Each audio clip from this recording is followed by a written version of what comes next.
देखिए क्लोरोफ्लोरोकार्बन, इस ये सीएफसी का फुल फॉर्म होता है। अगर सीएफसी का फुल फॉर्म पूछे क्लोरोफ्लोरोकार्बन होती है, ये एसी फ्रिज वगैरह में यही गैस भरी होती है। ध्यान से देखो, ठीक, ये गैस क्या करती है, बहुत नुकसान करती है हमारी ओजोन लेयर को। ओजोन लेयर क्या करती है, यूवी रेज से बचाती है, अल्ट्रा वायलेट रेज जो सूरज से किरणें आती हैं उससे बचाती है हमें, ठीक है। ये सब ऑब्जेक्टिव में आ सकता है। 4 ऑप्शन होंगे तो ओजोन पे टिक करेंगे। ओजोन का फॉर्मूला होता है O3, ये भी याद रखिए। ऑक्सीजन को O2 होता है, कार्बन डाइऑक्साइड की CO2 होता है। फॉसिल फ्यूल होते क्या है, कोल, पेट्रोलियम, नेचुरल गैस वगैरह फॉसिल फ्यूल होते हैं। अच्छा, वुड, लकड़ी फॉसिल फ्यूल है? लकड़ी फॉसिल फ्यूल नहीं है। फॉसिल फ्यूल उसे कहते हैं जो remains of dead and decaying plant material, जो बहुत पुराने मिलियंस ऑफ ईयर्स अगो के प्लांट वगैरह मर गए, सड़ गए, गल गए, जमीन धस गए, उनसे काला काला जो लिक्विड जमीन से खुदाई में निकलता है, उसी को फॉसिल फ्यूल कहते हैं ना। हाँ, पेड़ से भी बनता है एनिमल्स, तो उसके जो है जो लिक्विड बनता है उसे पेट्रोलियम कहते हैं। और पेट्रोलियम से केरोसिन, मिट्टी का तेल, पेट्रोल, ये सब बनता है, कोयला भी बनता है, ठीक है। अच्छा, अगला क्वेश्चन है यूनिट ऑफ रेजिस्टेंस। रेजिस्टेंस क्या होती है? रेजिस्टेंस की unit Om, OHM। Unit of electric current, current की यूनिट क्या होती है? अच्छा, एम्पेयर, AMPERE। करंट की एम्पेयर होती है, पोटेंशियल की वोल्ट होती है, और चार्ज की, ऐसी में हमने पूछ लिया चार्ज की यूनिट होती है Coulomb, COULOMB। Coulomb energy, work और एनर्जी दोनों की जूल होती है, और कैलोरी भी होती है। एनर्जी की यूनिट कैलोरी भी होती है, और एक चीज़ ये भी पूछा जाता है, 1 कैलोरी में कितने जूल? 4.2 जूल। 1 कैलोरी में 4.2 जूल या 4.18 जूल। 1 किलो कैलोरी में 1000 कैलोरी, 1 जूल में 1 कैलोरी, और भी बहुत कुछ आता है, ठीक है। इधर देखो सामने, unit of electrical energy. Electrical energy की यूनिट होती है किलो वाट आवर। जो हमारे घर में बिल आता है, हमारे घर में जो बिल आता है यूनिट में, वो वही किलो वाट आवर, वही एक यूनिट यही होता है। एक यूनिट 8 रुपये 9 रुपये कितने का हो गया?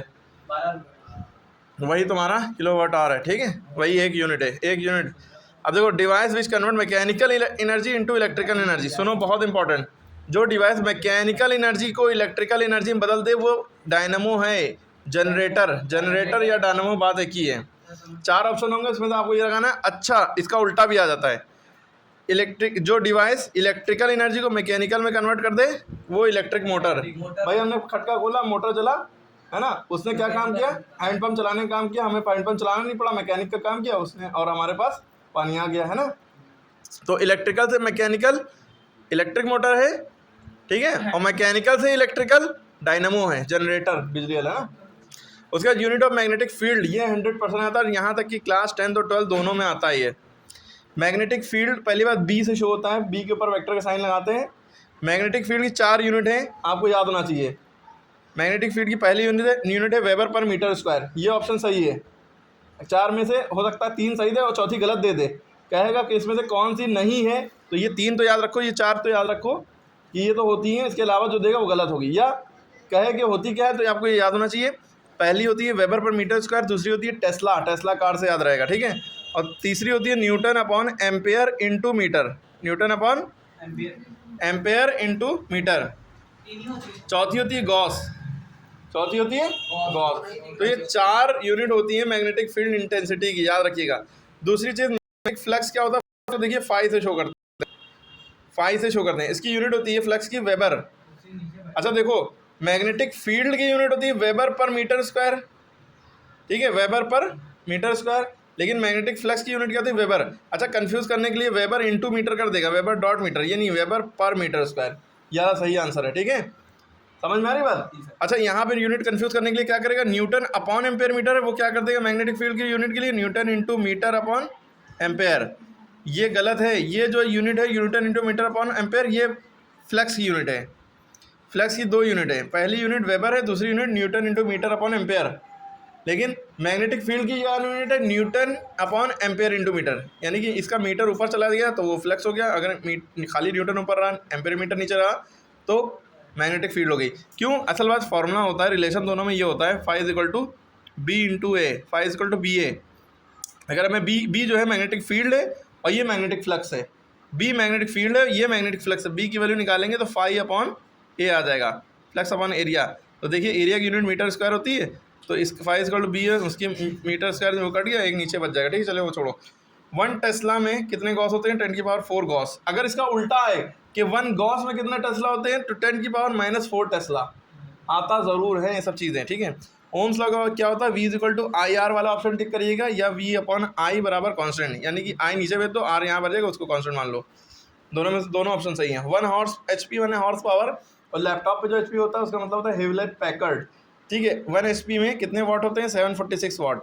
Relation between FU and V, focal length, distance of image और डिस्टेंस ऑफ ऑब्जेक्ट और डिस्टेंस इमेज, इसका फॉर्मूला होता है 1/f बराबर 1/v माइनस 1/u। अच्छा यहाँ पर समझो, ये दो बातें हैं। 1/f बराबर 1/v माइनस 1/u अगर लगा है तो ये लेंस का फॉर्मूला है। किसका है?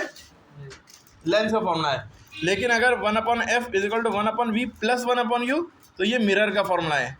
मिरर और लेंस में फ़र्क ये होता है कि मिरर में आपको अपनी शक्ल दिखाई देती है, और लेंस चश्मा होता है जो आप अपने आंखों पे लगाते हैं। ऐसे मतलब least distance of distinct vision, ये बहुत इंपॉर्टेंट क्वेश्चन है कि इंसान को सबसे आसान, सबसे करीब जो दिखते हैं ये चीज़, वो कितने सेंटीमीटर पे? आसानी से 25 सेंटीमीटर। ये नॉर्मल आई कितने आसानी से देख सकते हैं? 25 सेंटीमीटर। ये नियर पॉइंट भी कहलाता है। फार पॉइंट क्या होता है? जो है बहुत इनफाइनाइट। फार पॉइंट क्या होता है? इनफाइनाइट दूरी तक इंसान देख सकता है।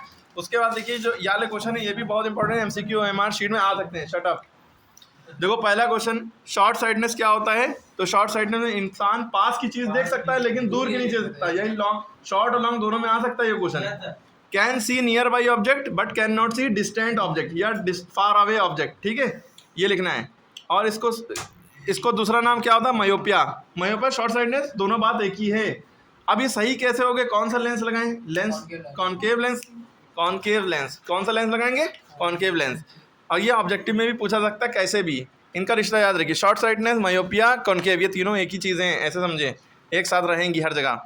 लॉन्ग साइडनेस जो होता है ये वो बीमारी है, इसको हाइपरमेट्रोपिया भी कहते हैं, इसका दूसरा नाम हाइपरमेट्रोपिया है।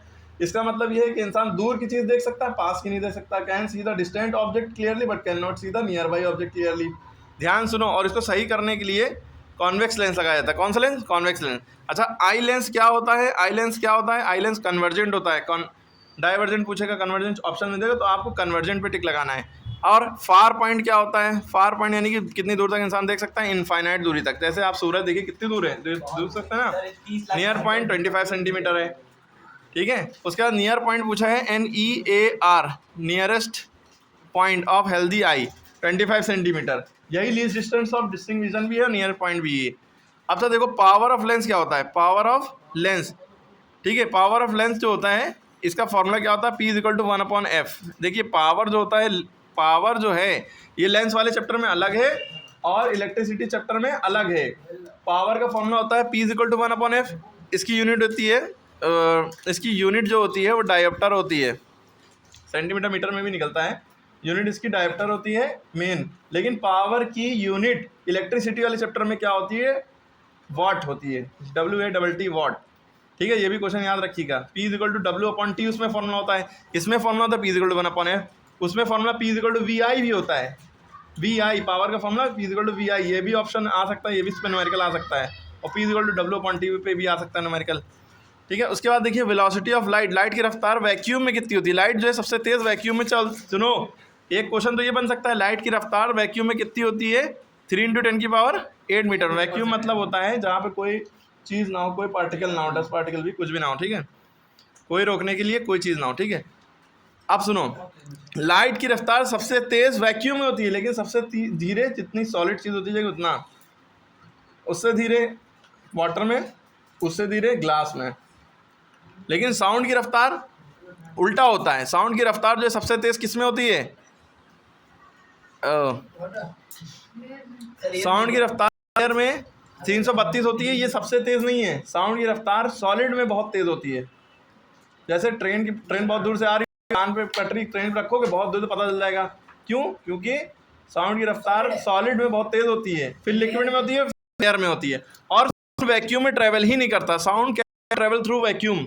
लाइट ट्रैवल करती है वैक्यूम में सबसे तेज़, लेकिन साउंड वैक्यूम में ट्रैवल ही नहीं कर सकता। क्योंकि तुम अगर स्पेस पे जाओगे, चांद पे ले जाओगे, चांद पे जाओगे, हम तुम्हें चांद पे ले जाएंगे और तुम्हारे बगल में डीजे ऑर्केस्ट्रा बजाएंगे, ढोलक बजाएंगे, डमरू बजाएंगे, कुछ तुम्हें सुनाई नहीं देगा। हम बोलेंगे कुछ सुनाई देगा, क्योंकि वहाँ एयर ही नहीं है। वैक्यूम मतलब जहाँ एयर ना हो, वहाँ पे एयर ही ना हो, वहाँ पे तुम्हारे पास क्या ना जाए, आवाज़ ही नहीं जाएगी। एयर से ट्रैवल करता है, एयर मीडियम होता है साउंड को ट्रैवल करने का। जैसे गाड़ी पे होता है। फादर ऑफ जेनेटिक्स या फादर ऑफ हेरिडिटी कौन है? Gregor John Mendel. ये बहुत इंपॉर्टेंट क्वेश्चन है, ठीक है। इसके बाद ये देखिए 2010 तक ये क्वेश्चन आता था, बीच में आना बंद हो गया एकदम से, हो सकता है ये आ जाए फिर से। आर्कियोप्टेरिक्स एक बर्ड मिली है जिसके फॉसिल मिले, मर गई, इसकी हड्डियाँ मिली हैं बहुत साल पहले, होगी लाखों साल पहले, हज़ारों साल पहले। आर्कियोप्टेरिक्स ये कनेक्टिंग लिंक कहलाता है, ये बर्ड्स और रेप्टाइल्स का। बस ये इसमें क्वेश्चन पूछेंगे कनेक्टिंग लिंक किसका है, ये बर्ड्स और रेप्टाइल का। 2010 से पहले आता था, ठीक है। लाइट ट्रैवल फास्टर, हमने कहा लाइट सबसे तेज़ किसमें चलेगी? वैक्यूम में। और sound travel faster in solid, फिर लिक्विड, फिर गैस। सेक्स क्रोमोसोम्स मैन का क्या होता है? XY होता है। और गर्ल्स का क्या होता है? YY। XX होता है, XX। ठीक है। और कितने पेयर होते हैं? 23 पेयर, और 46 टोटल होते हैं। और 22 पेयर ऑफ ऑटोजोम्स होते हैं। ऑटोजोम्स वाले में 22 पेयर टिक लगाना है। उसके बाद देखिए क्वेश्चन पूछा जाएगा किडनी का रिश्ता एक्सक्रीटरी सिस्टम कहलाता है, मतलब अंदर की सफाई करता है। इसकी स्मॉलेस्ट यूनिट होती है नेफ्रॉन, और ब्रेन की न्यूरॉन, ठीक है। इसके बाद देखो किडनी क्या करती है? ब्लड को फिल्टर करती है, बायो में आएगा ये सब। किडनी करती है ब्लड को फिल्टर, और नेचुरल नहीं, आर्टिफिशियल मेथड का है डायलिसिस। अगर किसी किडनी खराब हो जाती है तो क्या किया जाता है? डायलिसिस। ये क्या करता है? ब्लड को फिल्टर करता है, ठीक है। इनमें तो कोई भी क्वेश्चन पूछा जा सकता है। ECG का फुल फॉर्म इलेक्ट्रोकार्डियोग्राम, ये पूछा जा सकता है। ELECTRO इलेक्ट्रोकार्डियोग्राम, DIOGRAM, ठीक है। नॉर्मल ब्लड कितना होता है? 120/8 mmHg, है ना। बीपी ना, अच्छा ब्लड प्रेशर नापते किससे? स्फिग्मोमैनोमीटर या स्फिग्मोमैनोमीटर, SPHYGMOMANOMETER। उसके बाद देखिए जाइलम क्या होता है? जाइलम को जो वाटर सप्लाई करता है। और फ्लोएम फूड, प्लांट में फूड जो है पत्तियों में बनता है और पूरे प्लांट में सप्लाई होता है, ये काम फ्लोएम का है। ह्यूमन हार्ट में 4 चैम्बर होते हैं। ह्यूमन हार्ट के ऊपर जो लेयर होती है वो क्या होती है? पेरिकार्डियम, है ना। उसके अंदर पेरिकार्डियल फ्लूइड होता है, ये सब। Power house of cell mitochondria, ठीक है। उसके अलावा एक क्वेश्चन आ सकता है कि ग्रीन हाउस गैसेस कौन कौन सी हैं? ग्रीन हाउस गैसेस के नाम बताइए। ग्रीन हाउस गैसेस, अरे ग्रीन हाउस गैसेस देखो, ग्रीन हाउस गैसेस में मीथेन है, CH4, CO carbon monoxide, CFC chlorofluorocarbon, CO2 carbon dioxide, N2O nitrous oxide, ठीक है। नाइट्रस लॉफिंग गैस भी इसी को कहते हैं, जिससे हंसी आने लगती है, ठीक है। तो ये सब गैसेस होती हैं तुम्हारी ग्रीन हाउस गैस। और what is green house effect भी आएगा, और व्हाट इज़ ग्लोबल वार्मिंग भी आ सकता है एग्जाम में। तो ये ऑब्जेक्टिव में क्वेश्चन इतने हैं कि आपसे पूछे जाएंगे। गंदी राइटिंग में हमने लिखा है, आप इसको पढ़ जरूर लीजिएगा, बार बार रिवाइज करिएगा, इससे पहले भी वीडियो में डालें, ठीक है।